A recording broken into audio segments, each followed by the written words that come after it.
प्यारे विद्यार्थियों, मैं आलोक पांडे आप सभी का फिजिक्स विद आलोक चैनल में स्वागत है। अब आप लोग तरंग प्रकाशिकी में आगे हाइगेंस के तरंग सिद्धांत, द्वितीयक तरंगों का सिद्धांत और इसके आधार पर परावर्तन और अपवर्तन की व्याख्या के बारे में देखेंगे। ठीक है, तो पहले क्या है हाइगेंस का तरंग सिद्धांत। अब देखिए हाइगेंस के तरंग सिद्धांत के अनुसार सीधे हाइगेंस के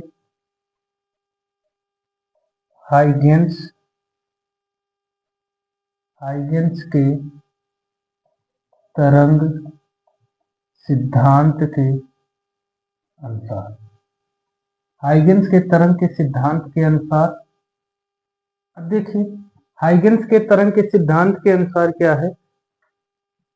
पहला, प्रकाश तरंगों के रूप में चलता है। तरंगों के रूप में चलता है। प्रकाश क्या है, तरंगों के रूप में चलता है। दूसरा, इसका वेग प्रकाश के वेग के बराबर प्रकाश के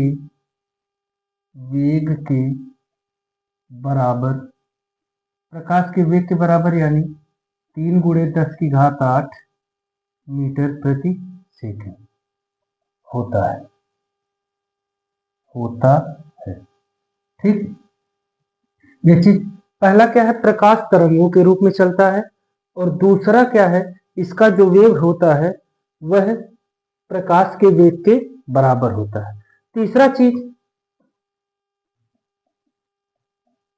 तरंगों के संचरण के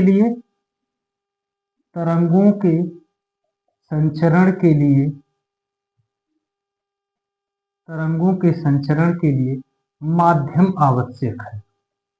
माध्यम क्या है, आवश्यक है। माध्यम क्या है, आवश्यक है। ठीक है, 3 चीजें। पहला क्या है, प्रकाश तरंगों के रूप में चलता है। दूसरा, तरंगों का वेग या इसका वेग प्रकाश के वेग के बराबर होता है। तीसरा, इनके संचरण के लिए माध्यम आवश्यक है। ठीक है, और हाइगेंस ने चौथा चीज, इन्होंने एक सर्वव्यापी माध्यम ईथर की कल्पना की और माना। इन्होंने क्या माना कि ईथर जो है लगभग भारहीन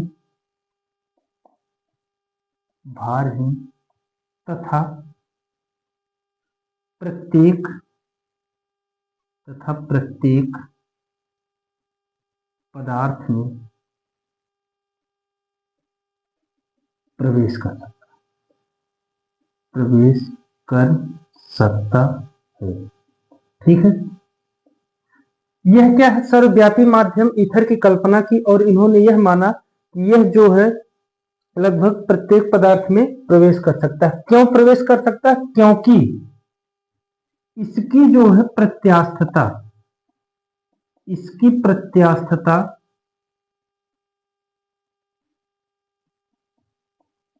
अधिक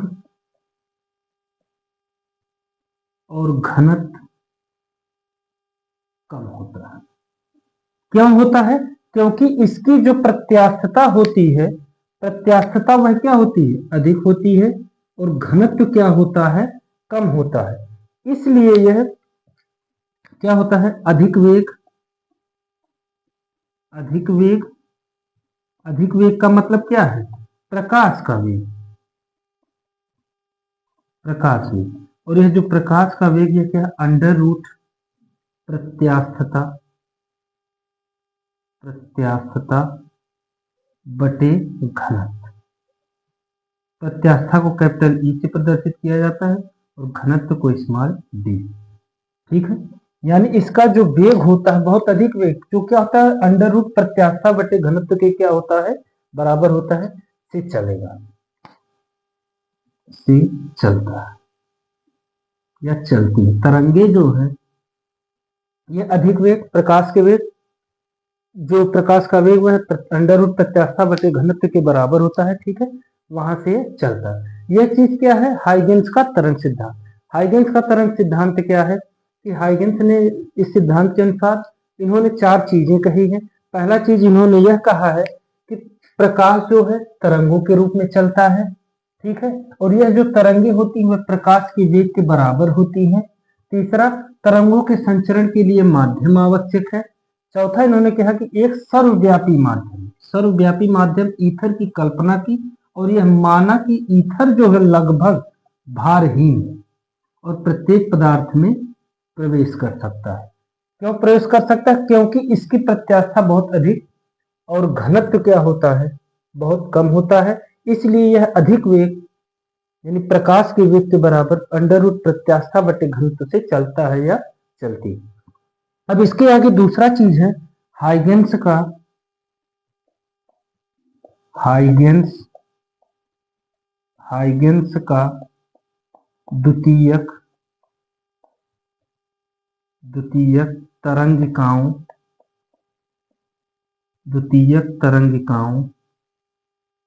का सिद्धांत।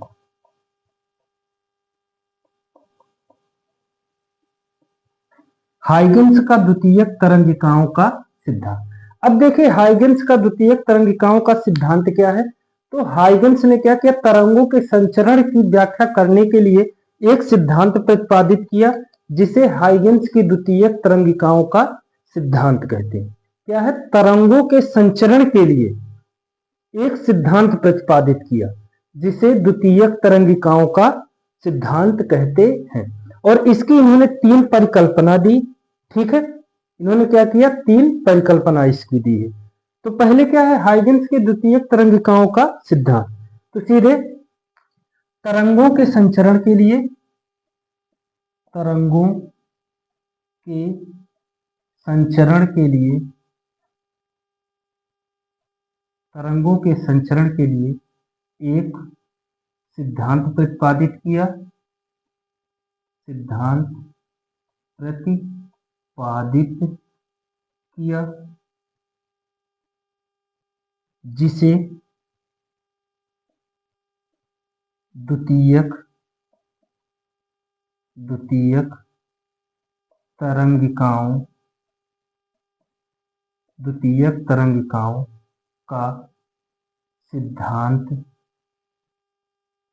द्वितीयक तरंगिकाओं का सिद्धांत कहते हैं, ठीक है। क्या है, हाइगेंस ने तरंगों के संचरण की व्याख्या करने के लिए या तरंगों के संचरण के लिए एक सिद्धांत प्रतिपादित किया जिसे हम द्वितीयक तरंगिकाओं के, हाइगेंस के द्वितीयक तरंगिकाओं का सिद्धांत कहते हैं। अब देखिए इसकी इन्होंने परिकल्पना की थी, तो इन्होंने परिकल्पना इसकी तीन की थी, ठीक है, परिकल्पना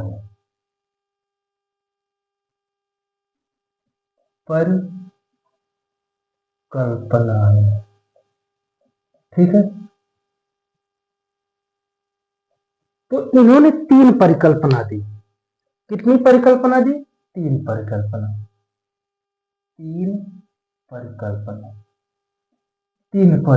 दी। पहली परिकल्पना इन्होंने क्या दी?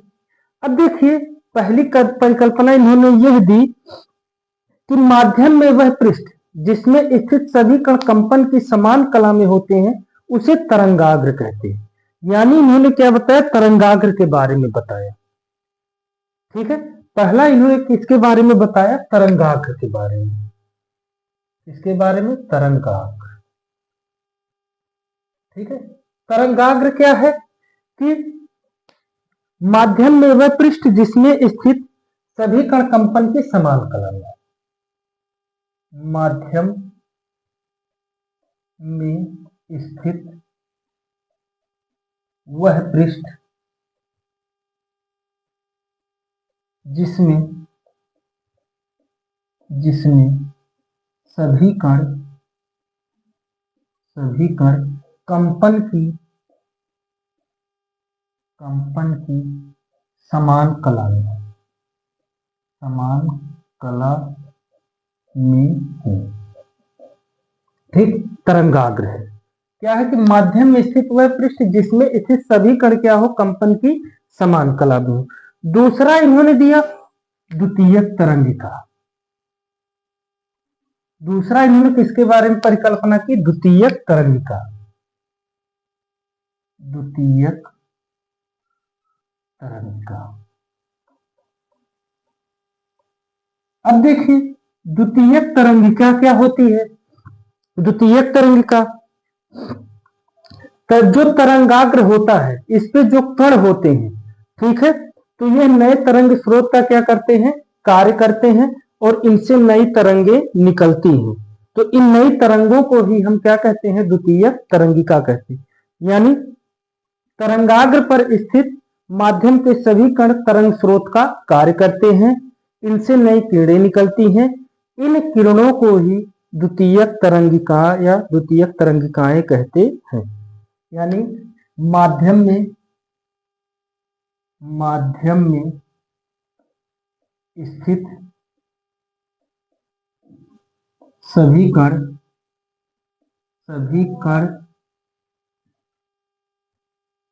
तरंग स्रोत का कार्य करते हैं। इनसे नई तरंगे निकलती हैं। जिन्हें द्वितीयक तरंगिकाएं या तरंगिका कहते हैं।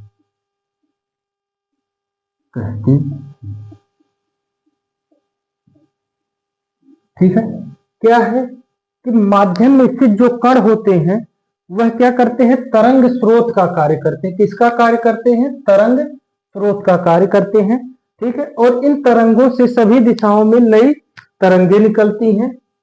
इन तरंगों को ही हम द्वितीयक तरंगिका कहते हैं। ठीक है, अब इसके बाद तीसरा चीज, अब देखिए ये जो द्वितीयक तरंगिका होती है इसका स्पर्श करता हुआ किसी भी क्षण पृष्ठ खींचे तो वह तरंगाग्र की नई स्थिति को प्रदर्शित करता है।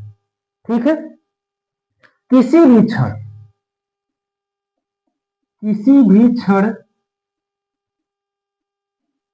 द्वितीयक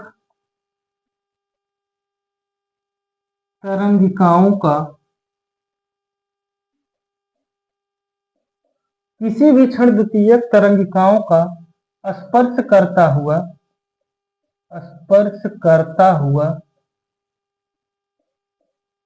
पृष्ठ खींचे तब यह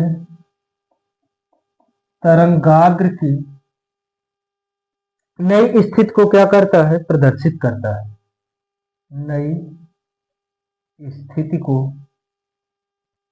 प्रदर्शित करता है। ठीक है, यह चीज तीन परिकल्पना इन्होंने दी। पहली परिकल्पना है तरंगाग्र के बारे में। तरंगाग्र क्या होता है, माध्यम में स्थित वह कण पृष्ठ जिस पर स्थित सभी कण कंपन की समान कला में हो, तरंगाग्र होता है। द्वितीय तरंग का माध्यम में स्थित सभी कण जो है तरंग स्रोत का कार्य करते हैं, जिनसे नई तरंगे निकलती हैं, जिन्हें द्वितीय तरंगिका कहते हैं। तीसरा, किसी भी क्षण द्वितीय तरंगिकाओं का स्पर्श करता हुआ पृष्ठ खींचे तो तरंगाग्र की नई स्थिति को प्रदर्शित करता है। ठीक है, अब देखिए ये जो चीज है, किसी भी क्षण द्वितीय तरंगिकाओं का स्पर्श करता हुआ पृष्ठ खींचे तो तरंगाग्र की नई स्थिति को वह क्या करता है, प्रदर्शित करता है। तो देख लीजिए इसको भी।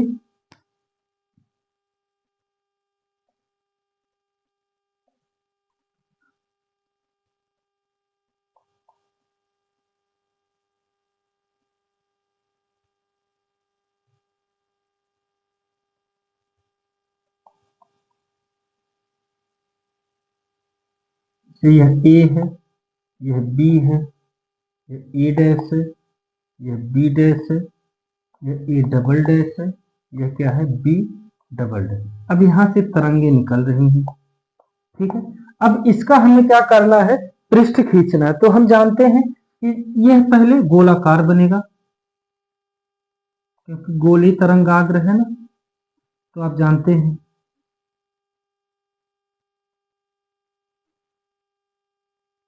इस तरीके से बनेगा। यह पहला अगर आपका हो गया, यह आपका दूसरा हो गया, यह आपका क्या हो गया, तीसरा। अब इसका स्पर्श करता हुआ अगर हम पृष्ठ खींच रहे हैं तो यह इस तरीके से आपका प्राप्त होगा।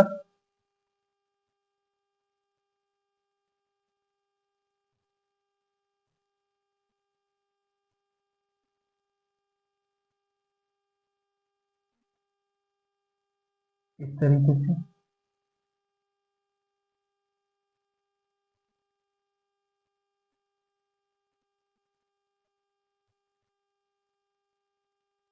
यह आपका पहला बन जाएगा, यह आपका दूसरा बन जाएगा, यह आपका तीसरा बन जाएगा। A dash, B dash, A, B, A double dash, B double dash, यह चीज बन गया।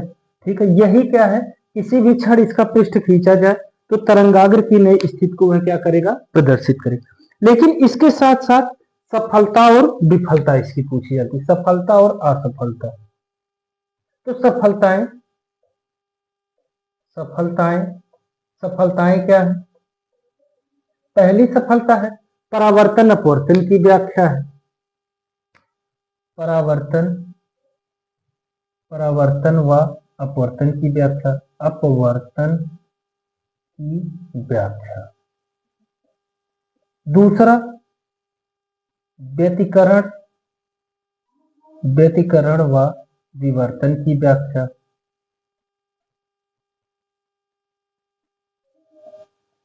दो सफलताएं थी, हाइगेन्स के सिद्धांत से, द्वितीय तरंगांक सिद्धांत से परावर्तन और अपवर्तन की व्याख्या की जा सकी और व्यतिकरण और विवर्तन की व्याख्या की जा सकी। असफलता इनकी क्या है, असफलताएं क्या है, तो पहला है ध्रुवण की व्याख्या नहीं की जा सकी, ध्रुवण की व्याख्या नहीं। और दूसरा है प्रकाश वैद्युत प्रभाव की व्याख्या नहीं।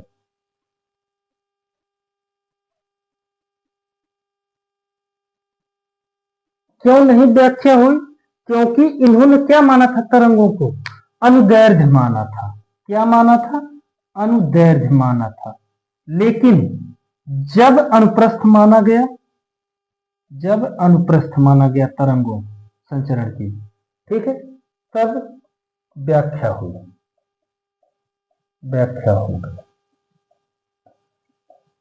यानी सफलताएं क्या है, परावर्तन अपवर्तन की व्याख्या, दूसरा व्यतिकरण और विवर्तन की व्याख्या।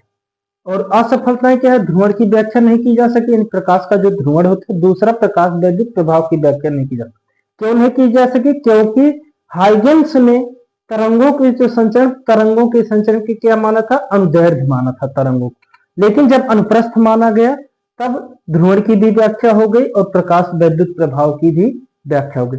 तो यह जो है हाइगेन्स के द्वितीयक तरंगिकाओं का सिद्धांत, यह 5 नंबर में पूछा जाता है, यह 2 नंबर में पूछा जाता है। ठीक, तो हाइगेन्स के द्वितीयक तरंगिकाओं को पहले क्या है, तरंग सिद्धांत। तो हाइगेन्स का तरंग सिद्धांत यह है, इसके अनुसार पहला प्रकाश जो है तरंगों के रूप में चलता है, दूसरा यह प्रकाश के वेग के बराबर चलता है, यानी 3 × 10⁸। तीसरा इन्होंने क्या किया, तरंगों के संचरण के लिए माध्यम आवश्यक है। चौथा, एक सर्वव्यापी माध्यम ईथर की कल्पना की और यह मान लिया कि लगभग भारहीन है और प्रत्येक पदार्थ में प्रवेश कर सकता है। क्यों प्रवेश कर सकता है, क्योंकि इसकी प्रत्यास्थता बहुत अधिक होती है और घनत्व बहुत कम होता है, तभी यह अधिक वेग यानी प्रकाश के वेग के बराबर अंडर रूट प्रत्यास्थता बटे घनत्व से चलता है। यह हो गया हाइगेन्स का तरंग सिद्धांत। फिर इसके बाद दूसरा चीज क्या है, हाइगेन्स के द्वितीयक तरंगिकाओं का सिद्धांत। तो तरंगों के संचरण के लिए हाइगेन्स ने एक सिद्धांत प्रतिपादित किया जिसे द्वितीयक तरंगिकाओं का सिद्धांत कहते हैं। इन्होंने 3 परिकल्पनाएं दी। पहली परिकल्पना तरंगाग्र के विषय में बताया। तो तरंगाग्र क्या है कि माध्यम में स्थित वह पृष्ठ जिसमें स्थित सभी कण कंपन की समान कला में हो। दूसरा द्वितीयक तरंग का, माध्यम में स्थित सभी कण जो होते हैं वह तरंग स्रोत का कार्य करते हैं जिनसे नई तरंगे निकलती हैं। इन नई तरंगों को द्वितीयक तरंगिका कहते हैं। तीसरा चीज इन्होंने कहा कि जो कण है जिनसे द्वितीयक तरंगिका निकल रही है उसे स्पष्ट करता हुआ, लेकिन कहीं कहीं किताबों में दिया होगा अन्वालोप करता हुआ।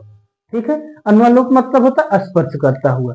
कोई भी पृष्ठ खींचा जाए तो यह तरंगाग्र की नई स्थिति को प्रदर्शित करता है। तो इसकी सफलता, तो दो सफलता है, परावर्तन और अपवर्तन की व्याख्या, दूसरा व्यतिकरण और विवर्तन की। असफलता क्या है? ध्रुवण की व्याख्या नहीं हुई, प्रकाश वैद्युत प्रभाव की व्याख्या नहीं। क्यों नहीं हुई? क्योंकि तरंगे जो है इन्होंने अनुदैर्ध्य माना था, लेकिन तरंगों का संचरण जब अनुप्रस्थ माना गया तब क्या हो गया, इसकी प्रकाश के ध्रुवण और प्रकाश वैद्युत प्रभाव की व्याख्या हुई। तो प्रकाश इसकी जो व्याख्या हुई, ध्रुवण की जो व्याख्या हुई, ये फ्रेनेल ने किया था। प्रकाश फ्रांसीसी वैज्ञानिक फ्रेनेल ने किया था प्रकाश के ध्रुवण की व्याख्या। ठीक, देख लीजिए।